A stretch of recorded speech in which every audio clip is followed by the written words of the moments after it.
daripada orang lain. Kita yang merasa bahwa kita lebih banyak mempunyai kesalahan daripada orang lain.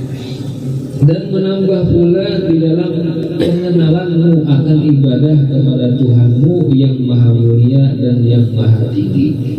Nah, lagi ta'alifnya lagi ilmu yang bermanfaat, yaitu menambah kegemaranmu, menambah pengenalanmu di dalam ibadah kepada Allah Subhanahu wa taala.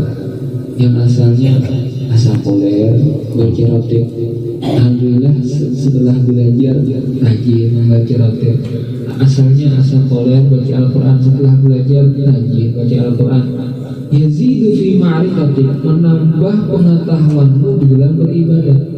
Biar lebih tahu sekarang ibadah ini ibaratnya sesuatu yang sangat luar biasa. Nah ini berarti ilmu yang pian itu adalah ilmu yang bermanfaat dan mengurangkan akan gemarmu kepada dunia. Jikalau ilmu yang kita tuntut mengubah sudut pandang kita kepada dunia, orang biasanya memandang dunia ini wah dunia aja, yang asalnya wow dan wah menjadi dunia aja itu. Nah, ya Gus, kan dunia bateher. Nah, jadi itulah dunia ini. Allah Subhanahu wa taala itu pernah mengatakan dunia. Dunia itu istilah ya, intinya sesuatu pangkat atau materi, uang dan lain sebagainya. Allah Ta'ala menghitung berapa ke dunia. Ya dunia man khadamani fakhdimi wa man khadamaki fastakhdimi. Wahai dunia, orang yang menuntut akan diriku, maksudnya mendekatkan dirinya kepadaku, maka kamu wahai dunia parakinya. Dan apabila ia menuntut akan ikam, maka perbudaklah dirinya. Sehingga apa?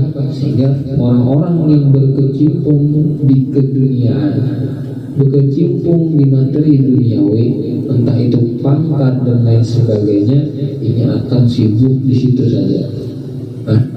Yang asalnya acak sembahyang dua ampe sembahyang dua, yang asalnya acak hadir di malam Jumat baca rotib belajar ampe ini hadir. Karena itu kesibukan yang beralih dengan sesuatu yang fana, sesuatu yang sementara. Dan biar yakini bahwasanya duduknya di sini bukan hanya duduk semata-mata duduk, akan tetapi akan duduk kita di sini tawajuh kita kepada Allah Subhanahu wa taala yang menjadikan bekal kita nanti di hari kiamat. Nah, dan membukakan dan menambah gemarmu kepada akhirat, saudara, dan membukakan ia akan mata hatimu dengan yang membinasakan akan amalmu hingga engkau memelihara diri daripadanya. Jadi ilmu yang bermanfaat yaitu ketika ilmu tersebut membukakan sesuatu yang mana itu adalah murkanya Allah. Kalau kita ada apa orang? Ada apa enggak? Itulah ilmu yang bermanfaat dan melihatkan ia akan dikau atas tipu syaitan dan berdayanya. Bahasanya bahasa kayak ini lah. Intinya ilmu yang memperlihatkan kita itu adalah godaan syaitan. Pian tahu lah godaan syaitan kayak apa. Intinya yang bersalahan dengan syariat. Syariat sudah melarang. Kalau pian apa menggawi syariat menyuruh, kalau pian kadang menggawi itu berarti godaan syaitan. Godaan syaitan. Syaitan itu intinya menggoda, menyentil hawa nafsu kita. Nah, pertama digodanya kalau hawa nafsunya muafik, ini mudah aja. Tinggal ini masuk di hawa nafsu sudah. Yang kedua ketiganya itu hawa nafsu lagi bermain. Tapi yang pertama-tama itu godaan syaitan. Godaan syaitan. Jadi ini poin-poin penting apa itu ilmu yang bermanfaat. Jika yang untuk ilmu selama ini membuahkan hal-hal yang kita sebutkan tadi, maka ilmu itu adalah ilmu yang bermanfaat. Apapun ilmunya, yang belajar memasak, belajar matematika, misalkan ada orang sekolah negeri, yang sekolah negeri itu lalu belajar agamanya. Apakah ilmu yang bermanfaat itu orang yang belajar di pesantren saja? Oh, kan? Ada. Tetapi akrab yang paling dekat dengan sesuatu, poin-poin yang kita sebutkan biasanya orang yang duduk di pesantren biasanya. Kalau mana biasanya oke. Tetapi kalau ibaratnya duduk di sekolah-sekolah negeri bisa jadi. Jadi dulu Syekh Al-Buti rahimahullah, beliau adalah guru besar di negeri Syria. Beliau meninggal dibunuh di tahun 2013. Ketika itu ayah beliau mengamili Syekh Buti. Wahai Syekh Buti, aku ini menyekolahkan ikam bahasa Banjar ini. Aku ini menyekolahkan ikam di sekolahan baru di sekolah di Pampara di Jamiah Al-Azhar. Nah, menuntut ilmu agama di sana. Ya Sidin ayah Sidin memanggil Syekh Buti, jikalau aku tahu bahwasanya mendekatkan diri kepada Allah dan mendapatkan keridhaannya dengan memutiki sampah di pinggir jalan, saya aku akan mengatakan kau menjadi pemutik sampah. Tetapi aku tahu di sini ternyata untuk mencari keridhaannya Allah, untuk mendekatkan diri kepada Allah itu dengan menuntut ilmu agamanya, maka aku jalankan engkau di jalannya yang ini. Itu menuntut ilmu agamanya Allah Subhanahu wa Ta'ala. Duduknya kita di sini, walaupun mungkin ada yang begawi, walaupun mungkin ada yang duduk di sekolah negeri, tetapi ini adalah bentuk kita, upaya kita untuk mengenal ilmu agama kita. Barang seminggu sekali, barang sebulan sekali, barang setahun sekali. Setahun sekali. Baik lupa ya dia. Itu barang-barang. Jadi itu ilmu kita sekarang ini yang kita ambil. Lihat di poin-poin yang disebutkan tadi, apakah bermanfaat sekarang ini atau tidak? Oleh karena itu ilmu ini adalah sangat agung dan disebutkan bahwasanya kita mendengar wali. Pak wali itu, apakah wali itu didapat dengan banyak ibadah? Apakah wali itu dapat dengan yang berfoto dengan wali juga? Atau apakah yang wali itu dapat dicapai dengan bersalaman dengan wali juga? Oh ada. Awwalu maratibil wilayah thalabul ilmi. Awal kita martabat untuk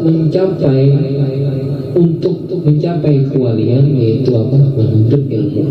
Jadi kalau ada seorang wali mengaku dirinya wali tapi ini itu jahil, bukan orang wali.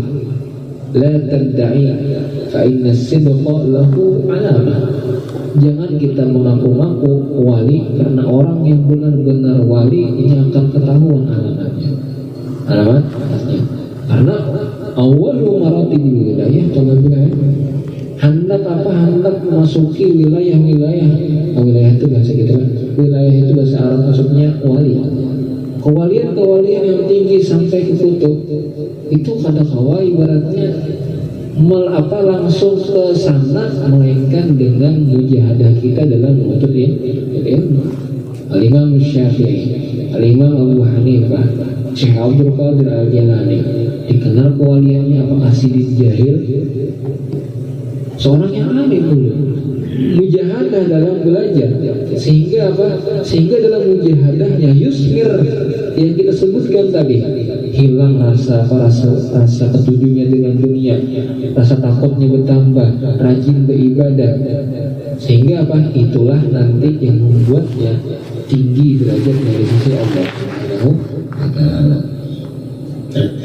Dan kata Imam Al-Ghazali rahimahullahu ta'ala, wa hadzal fannu minal ilmi nafi'. Artinya, dan fan ini termasuk daripada ilmu yang bermanfaat, ilmu yang memberi manfaat. Artinya, ilmu yang tersebut di dalam kitab Bidayatul Hidayah. Kita membaca Bidayatul, mungkin yang pernah santri pernah membaca. Di sana banyak doa-doa, ya Allah, banyak fadilat-fadilat yang mana kita sebagai seorang mukmin itu mesti menjalani. Kan pernah wudu, ketika diurus, ketika basuh muha doa, ketika basuh muha ada, basuh tangan ada doanya, basuh kepala ada doanya, basuh bulu sebagai riwayat ada doanya, itu basuh telinga ada doanya, basuh batis ada doanya, dan doa itu adalah doa ma'zurah. Doa ma'zurah dulu guru ulama Jamal itu mengeluarkan hadis-hadis yang ada di kitab Bidayatul Hidayah, sampai beliau itu diberikan nadrah oleh Sayyidina Habib Umar, sehingga bahwa ini luar biasa dakwahnya di Malaysia setelah meninggal Siddiq. Siddiq pernah duduk 2 jam membahas tentang liberal dan almaniyah. Almaniyah itu orang-orang pemikiran orang-orang yang ingin melepaskan hukum agama dengan apa? Dengan siasat negara. Itu almaniyah. Liberal sudah awal ya Allah. Itu apa? Orang-orang yang berkedok mempunyai agama tapi apa? Ingin apa? Merusak dari dalam. Itu liberalistis. Beliau membahas 2 jam.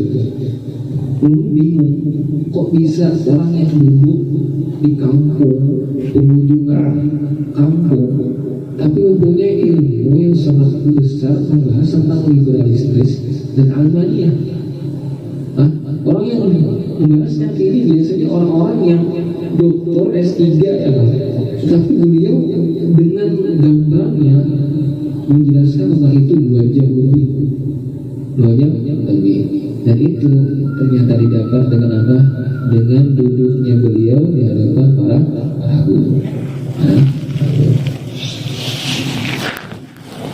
Ini yaitu daripada ilmu yang memberi manfaat, seperti yang hamba sebutkan di dalam kitab ini, dan demikian lagi ilmu yang memberi manfaat itu tersebut di dalam kitab Minhajul Abidin. Kitab Minhajul Abidin ini yang luar biasa dia. Sebutkan sedikit mungkin kata kita tahu lah. Kitab Hidayah itu tipis saja.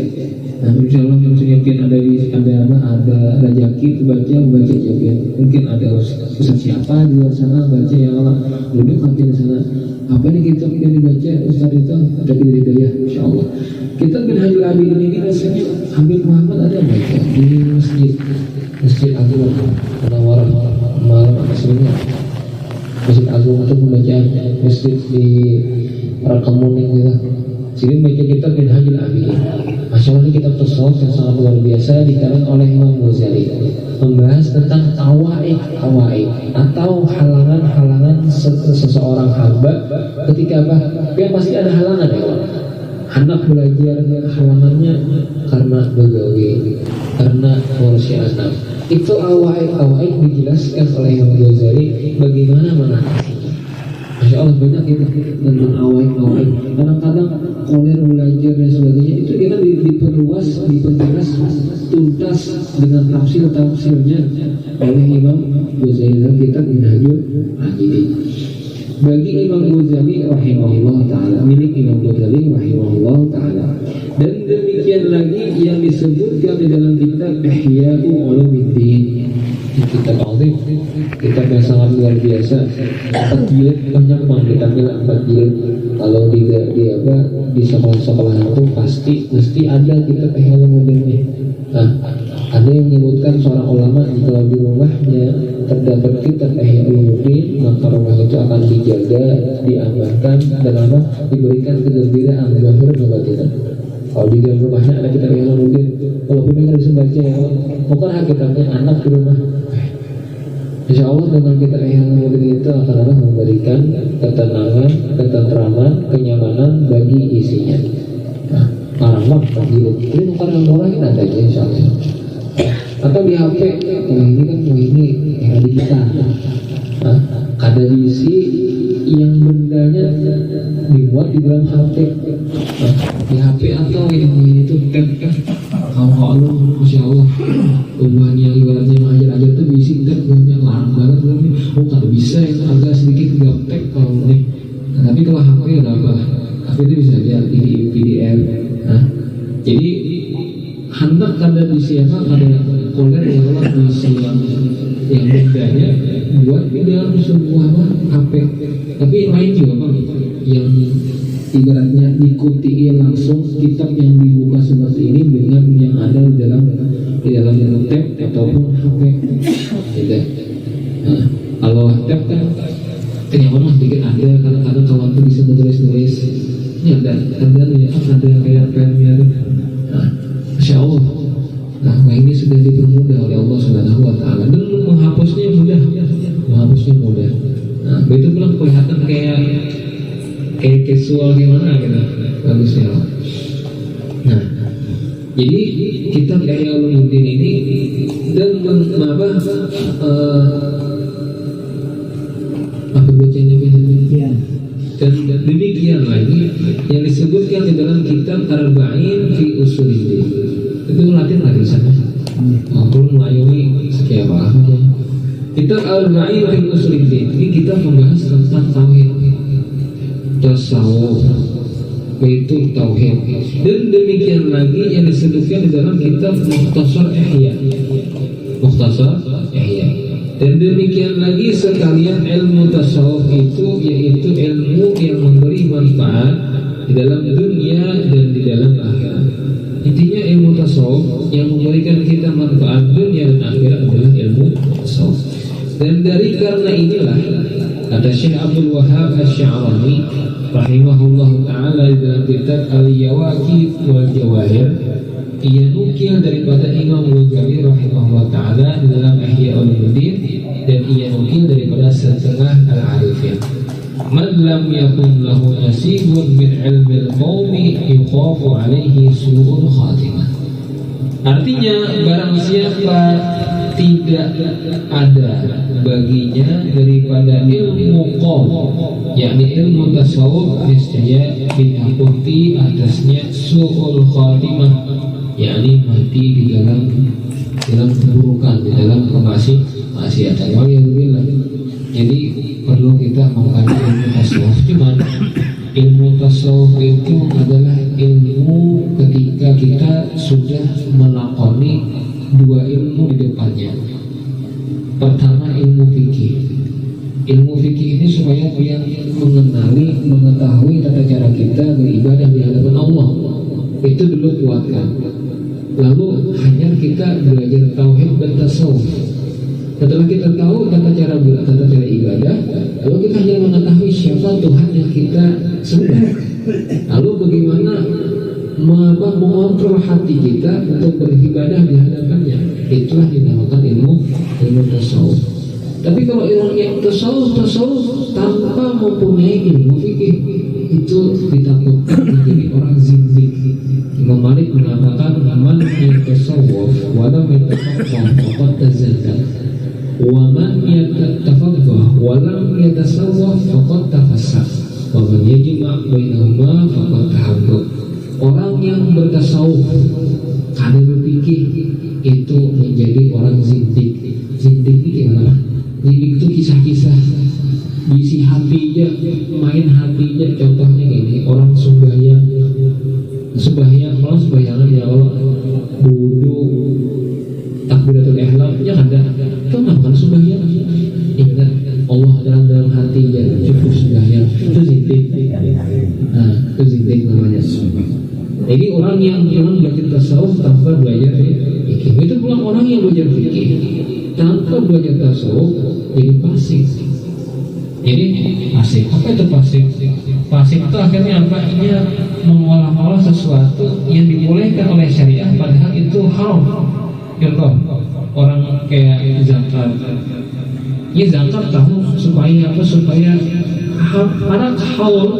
para wakilnya harus wajib bayar zakat, diberikan yang anaknya wajib bayar zakat dirinya. Kan wajib lagi di hukum syariatnya kan wajib lagi. Nah, tetapi di hukum tasawuf itu haram hukumnya. Akhirnya nanti Allah Subhanahu wa Ta'ala akan masukkan ini dalam suatu wadah ini dibuat oleh dalam neraka. Kenapa masuk neraka aja? Nah, aku ada membalikan masuk dalam balikan neraka. Aku membuat wadah tadi karena neraka dibalikan di dalam wadah tadi. Nah, jadi belajar ilmu fikih tadi untuk apa? Untuk mengelah sesuatu kewajibannya di dalam ilmu agama yang nyata dalam ilmu fikih, padahal dalam ilmu tasawuf itu dilarang. Maka makanya jir Malik namanya jima' bainahuma, siapa yang menggabungkan antara ilmu fikih dan tasawuf ini, maka inilah orang-orang yang bujur-bujur tahqiq, yang bujur-bujur berjalan di jalan Allah Subhanahu wa taala. Dan kata Syekh Abdul Hasan Asy-Syadzili, man lam yataghalghal fi hadhihi al-ulum, yani ulum as-sufiyah, maka musir al-kabair wa huwa la ya'lam. Insyaallah seterusnya jelas. Insyaallah mudah-mudahan apa yang saya sampaikan bermanfaat. Amin.